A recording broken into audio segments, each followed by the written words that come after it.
Hey, Las Vegas. Welcome back to Vegas Realty Check, your local Las Vegas real estate news show. I'm Trish Williams. And I'm Tiana Carroll. Welcome back to our Thursday morning and at the beginning of the month. I was caught unaware, but it's a market report. Yeah, second week of the month. We always go over the market reports for month before. So today is our market report episode. Yay, all the July numbers. Yeah, so we get to look back at everything that happened in July. You had a news story that kind of correlated to today's report. Story, in regards to it. It was saying that the condos in Las Vegas were recorded at the highest that they've ever been in the valley. Okay. And our single family homes are now within $2,000 of being the highest they've ever been in the valley. Okay, so yes, prices still going up, even though we have seen some slowdown. Yeah, no, if you look at everything like coming out of like the National Association of Realtors or anything on a national level, they're talking about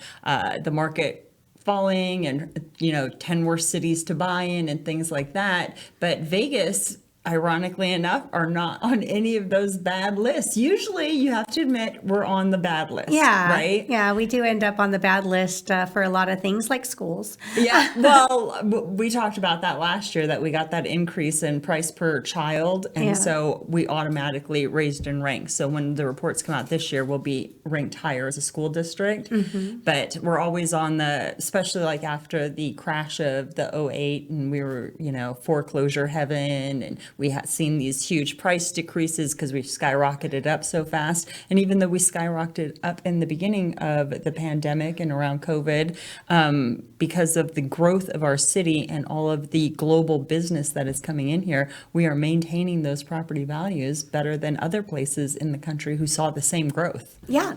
And about the crash in '08, although there, now let's be clear, there was nothing usual about that crash. It was, the whole crash was completely unusual. But one thing that was very unusual about it is prior to that, whenever there was a slump, a dip, anything that happened in real estate, Vegas was always pretty much 1 and 2. No. They were not affected by it.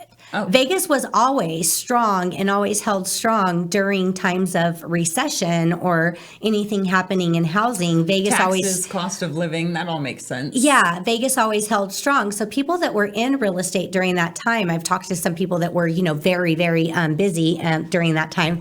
People that were in real estate during that time talk about like how when they heard the crash was coming, when they heard that this was happening, they were like, oh, well, we're in Vegas. We're not going to be affected. So it was actually very shocking to professionals in the industry that we did get hit as hard during that as we did. Oh, I remember them calling us out all the time on it. Yeah. You're going to get it. You're going to get it. You're going to get it. Yeah. So well, I have a different perspective then. Yeah. When it hit us and it hit us hard, it was abnormal from what most market shifts, the way that they happened in Vegas. Oh, okay. Well, this time seems to be abnormal to me because we usually are in line with like Phoenix, like whatever happens there sort of happens here, but they are seeing almost a 10% decrease in their house value, and we haven't seen that. Another big growth factor was Austin. Austin skyrocketed up, and now that place, well, according to all the news and the agents that I talked to out there, it's having a little different time than we are, a little more difficult. Yeah. And over this last week, we had, some from Friday through Monday, rates had dropped quite substantially. Monday, they dropped pretty substantially along with the stock market and everything else. And then thanks, Japan. As of yesterday, they surfaced right back to a little better than they've been the rest of the year, but not as great as they were looking on Monday. So yeah. And Jerome Powell did go ahead and say that he was going to make efforts to drop interest rates, and everybody's projecting that to happen in September. So yeah, we'll see if he does what he says. He's I think, done what he said quite a few times already. Well, I think it all comes down to not in as quickly as he wanted to, but we've been saying for like a year, election year, those prices are going to drop. Mm-hmm. So we thought it was going to be summer, but now it's going to be more the beginning of fall. But I still anticipate a drop in interest rate. Yeah, as most people are anticipating it so too. That might give us a crazy fall and winter. This is true. That'd be awesome. This is true. So our market numbers for this week Our Las Vegas single families. all right, 4,541. So it's slightly lower than it was last week, but still creeping up there. And we got solds. Our solds were a little shy this week, but I'm going to assume beginning of the month, maybe? I don't know. The market's been slow. The market has been slow. I've been seeing sellers it. have been motivated. Hint, hint, hint, hint. Yeah, hint. the market's been slow. We got, I would say from Friday through Monday, we had, I personally had a lot of activity driven by that rate drop. Yep. But again, that was a small window. So now we're going to have to just watch and see what this wave of rates happen and if the motivation sticks with the buyers. Yeah, because only 374 sold. Yes. Price decreases. They came down a little bit from last week. They did? Yep. Not much. Not much. Like I buy a handful, but Slightly. still we got less than 600 price decreases. 582, I think, was the official number this week. Yep. And under contracts are down a little bit at 528. Yep. Yeah. But that's all subject to change if those interest rates drop, that's for sure. Absolutely. I mean, just to like that 6.25, there was phone call after phone call after phone call. I was like, oh, hi. Yeah. Monday FHA was at approximately 5.75. Yeah. So which that is was nice. like seeing it under 6. People were like, whoa, yes, finally, now's the time. We've been waiting for this. Is proof. That little small window and the amount of phone calls I received during that small window is such proof to everybody that as soon as we get some relief on these rates, these buyers are going to be all over it. Competition. It's going to be crazy. Spark up everything so substantially because just that little adjustment created motivation. Yeah, and there was a lot of motivation, more than I thought. Yeah. For sure. Yeah, definitely. So that just means people are lurking on the sidelines and they're just waiting for the opportunity to jump in. I did have conversations with people going, hey, listen, things are going to get crazy if we're seeing that much activity and we see that many people wanting to come into the market, and there might be a competitive environment, and that is when it costs you money. You don't want to be in a competitive environment. So even getting all of your ducks in a row and even looking to get into contracts that way, if the rate does drop, you can already lock. That, of course, would be prime. I don't know how many people are actually going to heed my warning and do it, but that would be the best way to buy people. This is be true. prepared to be one of the first ones in the market when they start to go. And highlighting just really quick, last week we did a whole show on this NAR guidelines and the new rules and the new all this, yeah. right? So many loopholes. This is hysterical. But, Go ahead. Over the last couple of days, I did get 3 buyers into contract. Nice. And all 3 of them, sellers have, we put the compensation in the offer just Right. like we're supposed to. And it's all have been accepted. Yeah. So I have not seen any issues on that aspect of things in the current time. Do you think that has to do with the fact that the market was co-op a day ago? And then the next day it wasn't. So this is all sort of aftermath with sellers that had already been primed for that. Because now I think it's going to be up to list agents to sort of prepare their client like, hey, we can't offer in the MLS anymore, but they're going to be able to ask us for this compensation for the buyer agent on the offer. Be prepared for that. This new environment that we're in is going to set apart, and it's going to be a huge dividing line between the professionals and the non-professionals. As a business. As everything. And when listing agents are going and talking to their sellers, again, we are not taking or negotiating the buyer's agent compensation. However, listing agents, it is going to be their duty to show them what scenarios of that are going to look like. Because if the seller thinks that it is not going to be requested and they never have to look at that, that is that's not a correct concept to have, Right. because it is likely going to be on the offers that they receive. So the listing agents really do have a duty to show those scenarios to the seller, even though we are not negotiating that at the listing table. Yeah. Yeah. Yeah, well, I definitely think there's going to be a divide between the experienced, knowledgeable, hard-working day-to-day agents and the part-timers and the people who aren't really in the business. They might do, 2 or 3 deals a year as a side hustle. Then that's going to be a definite factor. I also think there's going to be a divide in buyers wanting to come into the market. Now, if they fear that they won't have a buyer's agent or they can't afford a buyer's agent, they might not even have the wherewithal to know that buyer's agents can negotiate that for them and come to terms, maybe not with every seller, but with a bulk of them, I'm going to assume. So then it's also on the buyer's agent side to educate people who want to come into the market to know that, hey, it is still possible. And the uptick in unrepresented buyers, which we have had legal teams working on, even within our brokerage, new forms to address that aspect, because there is an uptick in what we're expecting to be seeing from buyers that want to be unrepresented. And the fact of the matter is, unrepresented buyers still they cannot have that agent that's representing the listing agent prepare all their documentation for them. Right. They're not representing them. So there's issues to be addressed with that too. So and we're going to see some states changes. are doing different ways. Like in our brokerage specifically, we have an unrepresented buyer waiver that we now have to have people sign saying, listen, you need to know that I am representing the seller and I'm not going to do any of these laundry list of things for you as a buyer unless I represent you as well. Right. And then, but in California, they're doing an open house waiver that when you come into an open house, you have to sign off on that you are not being represented and that this person can only talk to you on behalf of the seller during this open house. Correct. We are going to have a lot of documents and waivers to protect our butts in this new world. Yeah. And back on the unrepresented buyer, there was an instance, and I know we got to get in the numbers, so this is going to be a very quick note. Okay. There was an instance with another agent in our office over this last couple days. Unrepresented buyer approached her.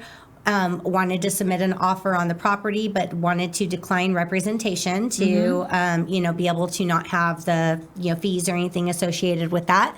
And the agent then, as she should have, told the buyer she cannot prepare this offer on the buyer's behalf. The buyer's got to bring her the offer, however that may happen. Buyer says, I don't know how to do it. So she then gave her the phone number for an attorney because the buyer said that they refused to or did not want to have a real estate agent represent them.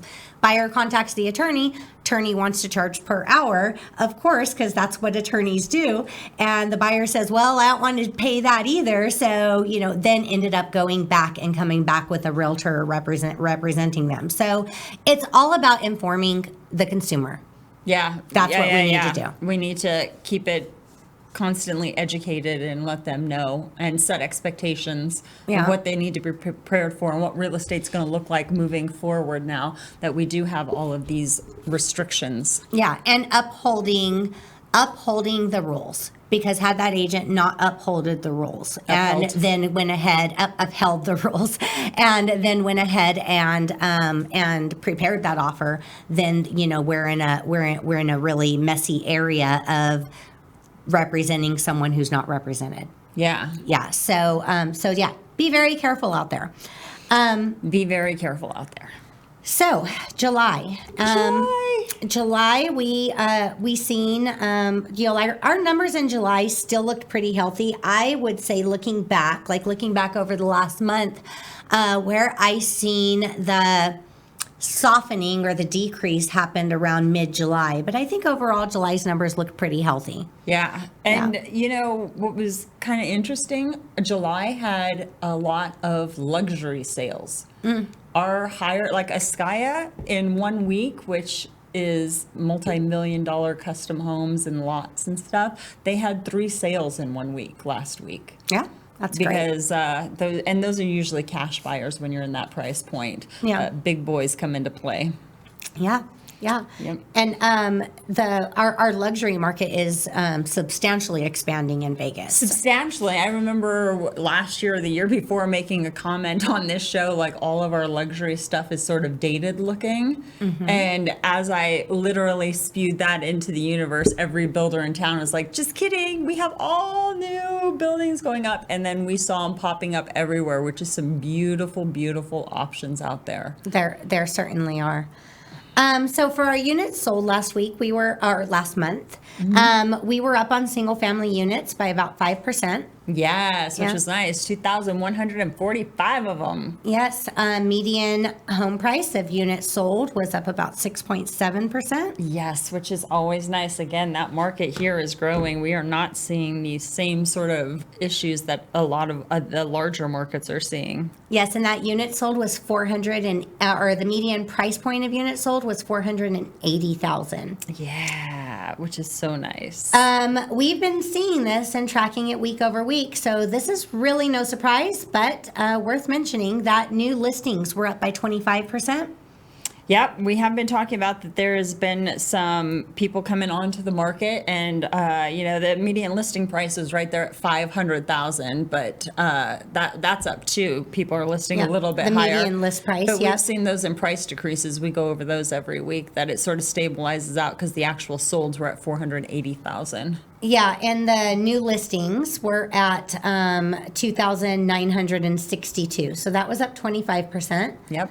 And then available units, 4634, up 31.5%. So that was that more inventory that we were seeing week over week when we were seeing those numbers jumping. Yeah. That's where it's showing its face. Yeah, and So- that still doesn't give us, even though our month of availability, effective availability is up 25%, we are still only at 2.2 months worth of stock. Yeah, yeah. And that's single family units. In condos and townhouses, our units sold were up just 1.5%. Just a smidge. Just a little. But Yeah. again, in condos and townhomes, we are now seeing the highest price medium that we've seen, and we are at 296,000 for your condos happening in the valley. Yes, and the number for units sold was at 619. New listings up almost 20%, 19.4 at 826. Yeah, that's because they all heard that, hey, condos are the most expensive they've ever been in Vegas. Let's sell ours. So that went up like 20%. So now and their median listing price on that was almost 300,000, 295,000 to be exact. And that's up almost 5%. Yeah. Units available. Whoo, that number. Wow. Now, the that number doesn't jumped. seem so bad. It's at 1481, but that is a 70% increase in units available. Yeah. Again, when we've been reporting, we week over week report single family inventory. Yep. But when we're seeing these inventory numbers spike, that's where they're at. Yeah, and that is all in that condo townhome. And our effective months, even though it's only 2.4 months of inventory versus 2.2 months of single family inventory, that is still up almost 70%, 67.6%, man. Yeah, that is a jump. Whoa. It is a jump. Okay. Totally. Yeah, so going into further down into our stats. Are we going to do our days on market? Sure. Is that where you're headed? Yep, absolutely. Okay. You just said further down, so I thought you were skipping all that because that's just reiterating, right? Oh, further down on the page. Yeah. Okay. So Yes. days on market. Okay. So we were, over the past few months, we've been those 0 to 30 days on market were looking pretty good, and now we're still looking We're solid. We're still looking decent on them. So It's definitely a factor that Vegas is a fast-moving market because 0 to 30 days on our market sold for July was 69.9% of those homes moved in that time frame. Yep, and on the condos and townhomes, that was 61.6%. And just going from that since last year we were about the same. We were 68.7 in 0 to 30 days in single family, and we were 70.2 0 to 30 days in condo and townhouses. So those numbers are hovering right around the same, looking like seasonality, right? Yep. That's what you'd expect anyway. Yeah, 31 to 60 days. Yep. Go ahead. 16.6% in July of 24 that are moving in that time frame, which is different from last year. July of 23, we're at 14.5. So. Yep. And then 20.2% in condos and townhomes, and up a little bit from last year, 15.4%, but nothing to be concerned over. 61 to 90 days.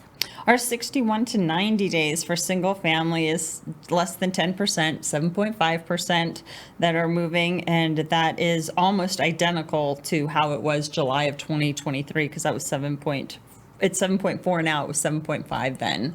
Yeah. So that's still a pretty slow version. In our condos and townhomes, that's changed. We're at 9.4% now that are staying that long, but they were moving quicker in July because that was at 7.7%. Yeah, from July 2023. 23. Yeah. Yep. And then 91 to 120, we're at 3.2%. So very small margin of those homes that are taking that long to sell. Yeah, and there was a little tick up, or a little slower at the beginning of July, because that it had gone down in the over 121 days. We're up to 3% there. Yeah, and even In July single family homes. 2023, that was 5.4%, so Yep. a little bit less there. And then in condos, on the 91 to 120, it's 5% up from 2.5 the year before, and in 121 on 3.3%, a little bit lower than the year before at 4.1. Yep. But all in all, I mean, basically 70% of our homes and 61% of our condos are moving within the first 30 days of coming on market. Yeah. Fast moving market. I know I say it all the time, and I love that.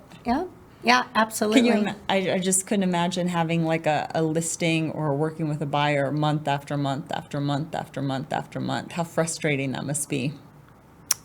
What is that? Having a listing and working with a buyer? No, or working with a buyer, like in other markets, like that are moving within that 30 days. Like I had clients who sold in Nebraska, and it was like almost 2 years before they sold that house. Can you imagine selling a house for 2 years? Yeah. I would be like, eek, Vegas, that's not going to happen here. But that's always an education, especially when people are coming from other spaces, other cities, for them to know that this market is fast. Yes, it's certainly a lot different than it is in other cities.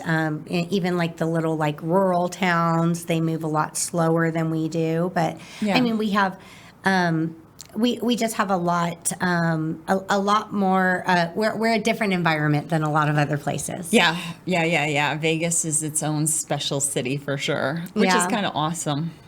Yeah, and then in summary on our market trends, our numbers of closings from the year before were actually we're up 5.1% versus the prior year. I know. So more. Yes, so we are definitely seeing those numbers in the green. Right? Yeah, which is nice because they did, when they pumped the brakes on the interest rates, they really did slow down the market a lot. Yeah, and that closing price in single family homes up 5.7% again from the previous year.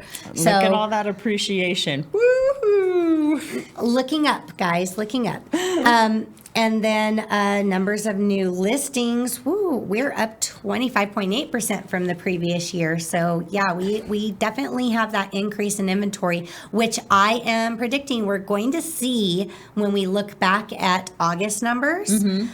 If this fluctuation of rates does not hold the motivation that I've seen over the last couple days. Yeah. So make sure that you'll want to be here for that episode. So make sure that you join our tribe and like, share, subscribe, and hit the notification bells. So that way you are notified next month when we do this. So that way we can let you know what has happened in this market with those interest rates dipping. Yeah. They're dipping, they're raising, they're doing, they're doing a little roller coaster ride of interest rates. It always is. It's just a stock market. It's like a stock market. It fluctuates daily. It's but doing better than the actual stock market. True. Yeah. So yeah, we're definitely seeing some movement in there, but I like seeing the movement because when we were in a season there where every week we looked at rates and they hadn't moved. Yeah, they were stagnant. They weren't doing anything, and people kind of lost hope, lost motivation, just backed off completely, and we've seen a lot of that. Yeah, well, I wouldn't say backed off completely. Mentally, they had to have been in the game because as soon as they dropped, it was ring, ring, ring. Yeah, they just backed over to the sidelines and said, I'm going to watch for now. Right. Yeah. Put me on the bench, coach. Yeah, put me on the bench. And again, that is, I preach this to people all the time, that as soon as we have some relief in rates, we're going to see an enormous amount of competition. That's why buyers, especially first-time buyers, or you need those concessions, or you need, you want to negotiate these prices and do that.